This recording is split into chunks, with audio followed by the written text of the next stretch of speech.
Sorry if I say this, pero lagi ko talagang naririnig to, na yung mga bago is atat daw kumuha ng credit card.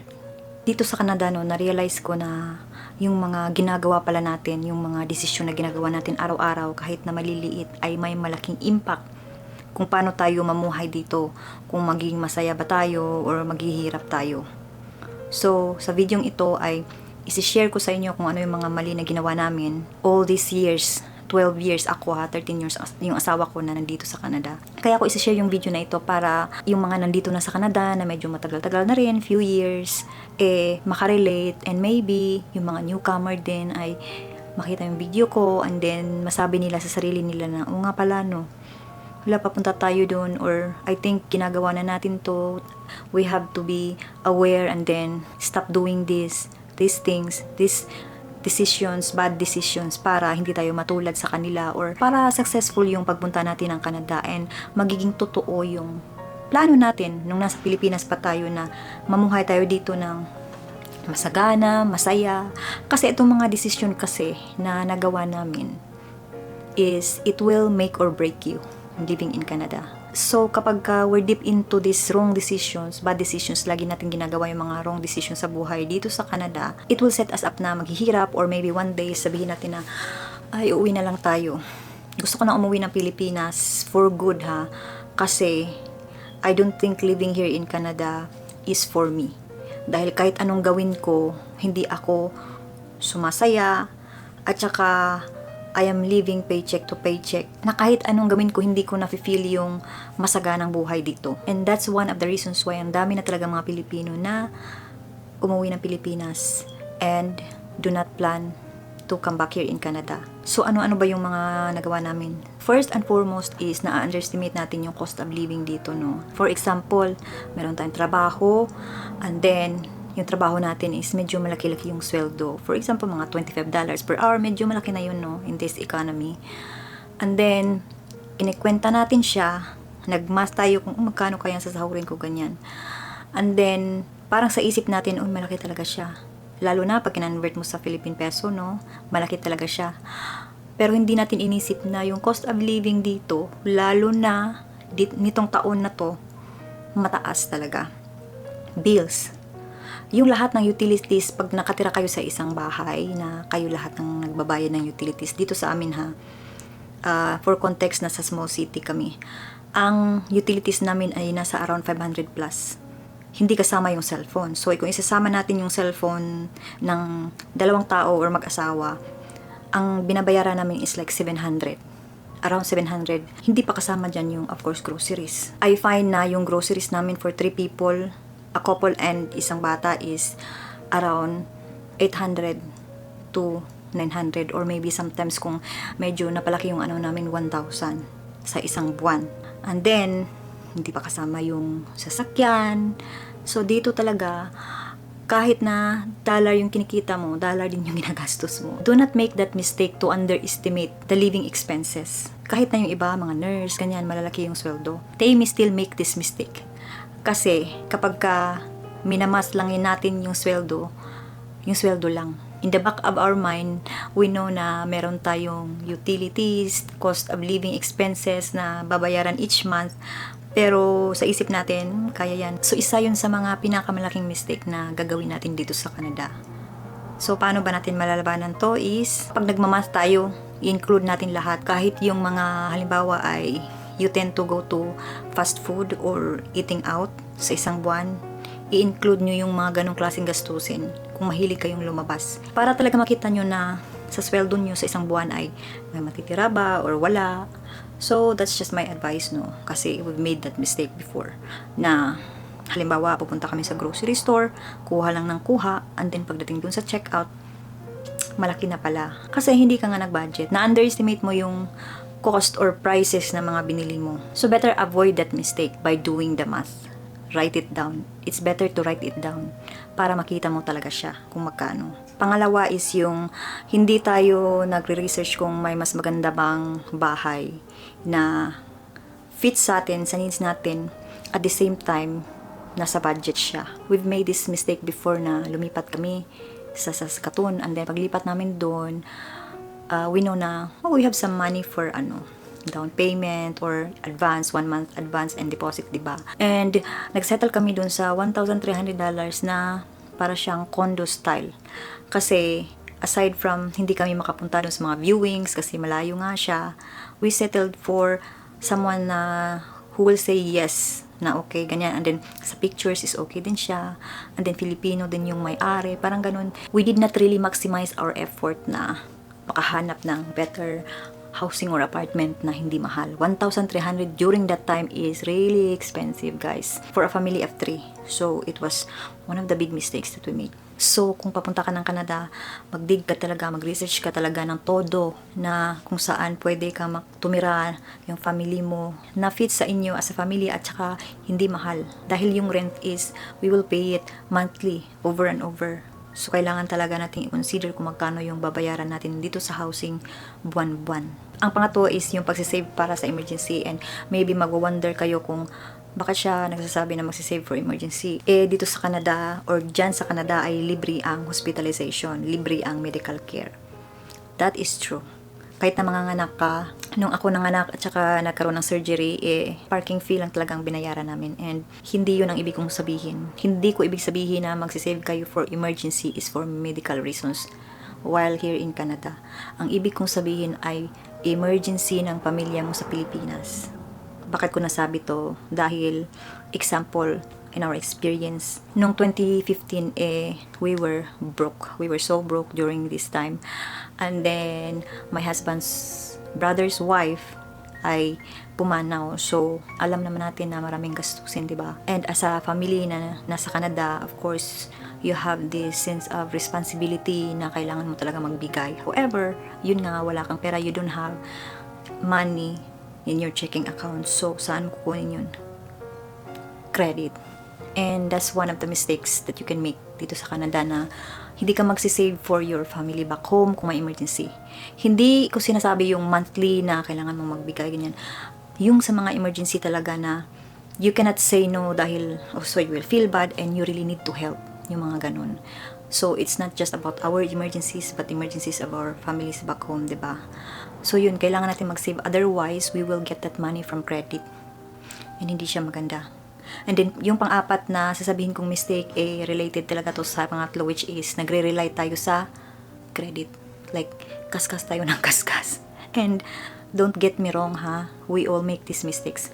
Probably, majority of us na naninirahan dito sa Canada, especially kung bago tayo dito dahil para tayong we don't care about the world.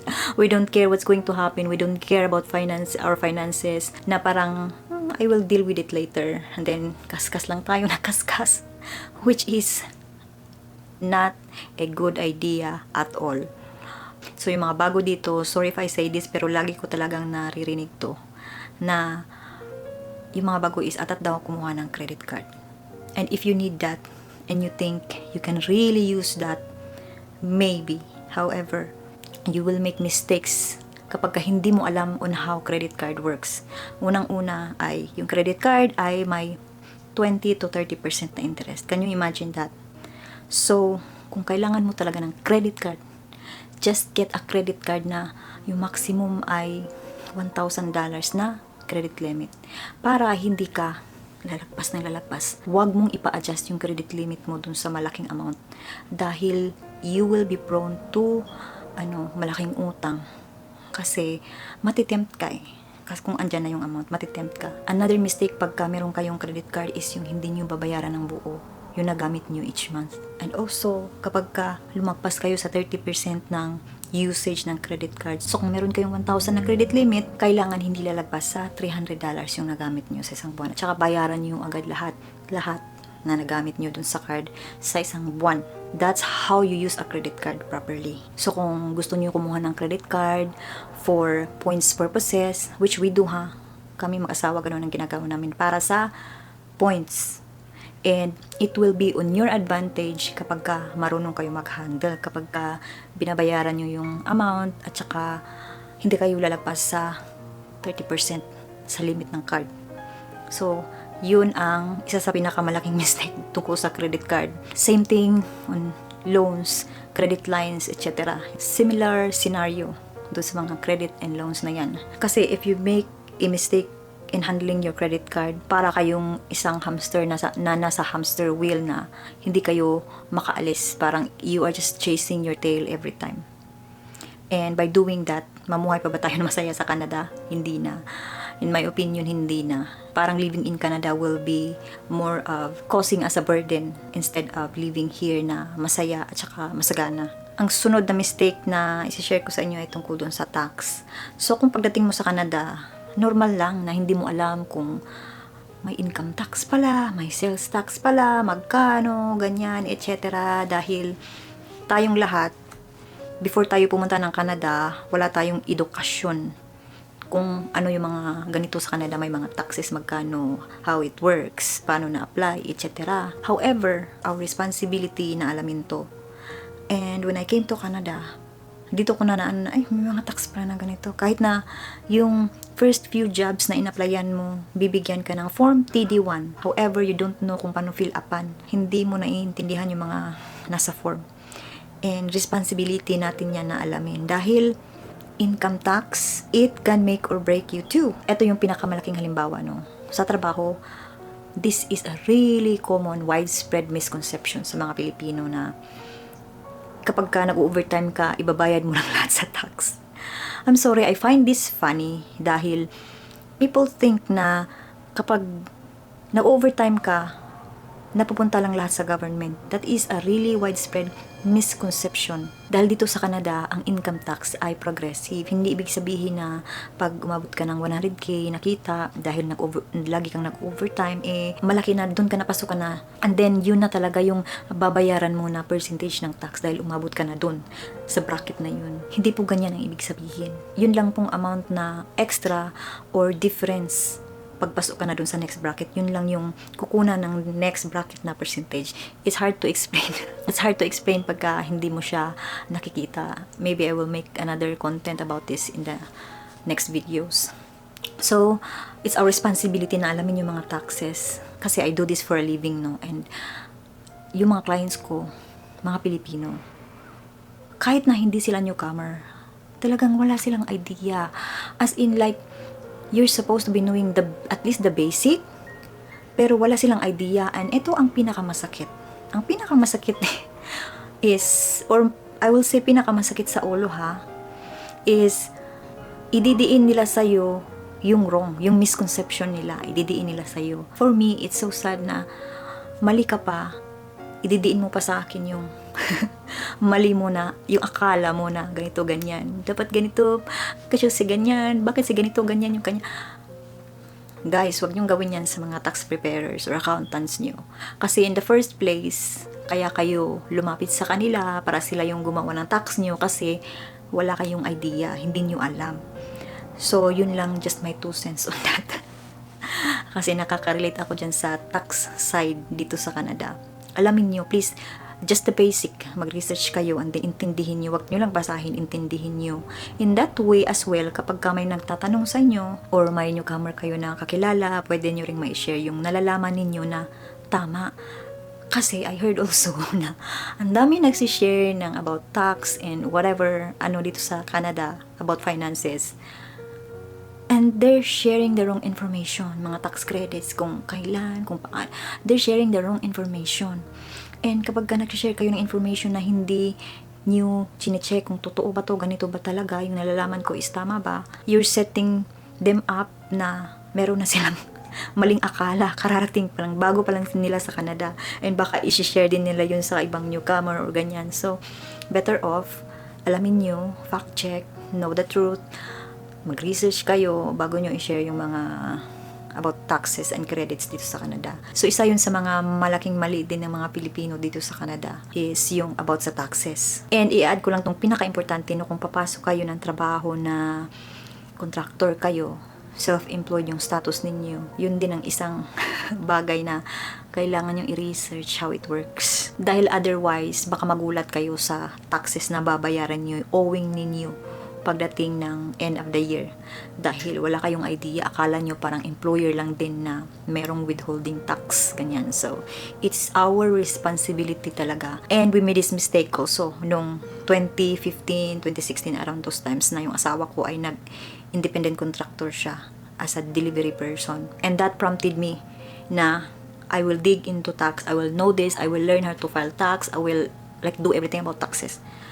Dahil dun sa situation namin na yun. It cost me a lot of headache, guys, ha? It cost me a lot of headache, pero it's so worth it. It's so worth it na ngayon is I do it for a living already. And yung last one is yung we are living below our means. So ano ba ibig sabihin nito? Yung kahit na alam mo na ganito lang yung sahod mo, pero kumukuha ka ng expensive na sasakyan. Just one example, ha? Yung sasakyan. Dahil alam naman natin na lalo na pag brand new, it will be around 7 to 8 years to pay. And in these rates, and if you are a newcomer, hindi mo makuha yung prime rate, malaki ang interest ng sasakyan mo. At saka kung wala kang alam on how this works, car loans, etc. dito sa Canada, someone may lure you na kukuha ng sasakyan na mataas yung interest rate, may hidden fees, at saka merong mga extra insurance whatsoever na ini-include dun sa loan mo. And ikaw, ang nasa isip mo lang ay yung sasakyan na makuha mo, yung gusto mo na sasakyan is talagang gusto mo lang makuha, yun lang yung goal mo. Hindi mo sinama yung other circumstances when it comes to getting car loan. Gaya nung alamin mo kung sino yung nakatransact mo, kung ano yung rights mo, kung what if nabangga mo yung sasakyan, what will happen in a year, like all these things. And one example is, I follow this person na nagde-deal ng car financing, something dito sa Canada. And he always shares something about mga Pilipino na ganito yung mga mistakes nila, may lumalapit sa kanya kasi nakakuha na ng sasakyan, and then ganito yung problema nila, etc. And this is one of the sad things when it comes to these things dito sa Canada, no, is that na kahit na ilang ulit mong isi-share yung mga ganitong information dito sa internet for awareness, these people will still go there, to that direction na magkamali. Kasi they will ignore what's right, they will ignore kung ano yung safe, and they will go into the opposite direction. And then after a year or two, marirealize nila na yes, we made a really huge mistake dito sa pagkuha natin ng sasakyan. I kind of digress, no? Pero yun talaga yung pinakamalaking example na maisi-share ko na relatable sa mga Pilipino, yung about sa sasakyan na they're not living below their means dahil they're working at for example, fast food restaurant na $17 per hour, ganyan, and they're like 1 or 2 years dito sa Canada and they're getting expensive cars. And dito sa Canada yung sasakyan, if you don't realize, it's just a necessity. It's just like we're buying grocery. It's a necessity, not a status symbol, unlike in the Philippines. So we don't have to impress somebody that we don't even really like. We don't even have to impress our friends or makipag-level tayo sa mga kakilala natin or friends natin kung ganito yung mga kinukuha nila. Because they can afford it. If we cannot afford it, that's not for us. Yung living below your means is, I would say, yun yung pinaka number 1 skill na kailangan nating ma-master sa pagtira dito sa Canada. Otherwise, if we spend more than what we earn constantly, every month, nagro-roll lang siya. Talagang papunta ka dun sa pagkakautang. Hindi lang pagkakautang, maybe mababaon sa utang. So, yung pagtira pala dito sa Canada is para tayong nagbi-business, nagagamble. So, lahat ng gagawin nating desisyon ay kailangan na ayon sa goal natin. Kung wala tayong pake, wala tayong goal, wala tayong vision, mission sa buhay, talagang yun ang gagawin natin na we don't care what will happen, we don't care kung marami akong utang, as long as meron akong sasakyan na mag-aara, di ba? But I'm sharing this today, yung mga common mistakes na we experience firsthand talaga. Dahil kahit na isang Pilipino lang ang matulungan ko dito sa YouTube, may isang Pilipino na makakapanood nito at saka susundin yung mga sinasabi ko, and then I can help them, and one day they will realize na, oh my God, it really made a big difference sa buhay natin, sa pamumuhay natin dito sa Canada. I will consider this video as successful already. Of course, for me, it will be a success already. So, thank you sa mga nanonood, and I hope this helped you in some ways, maliit man yan or malaki. And guys, I will really appreciate if you subscribe to my channel or maybe even like or leave a comment kung meron kayong sitwasyon na similar and gusto nyong marinig yung side ko or gusto nyong marinig yung opinion ko doon. I will really appreciate your comments and I'll see you again guys sa next videos ko. Maraming salamat ulit.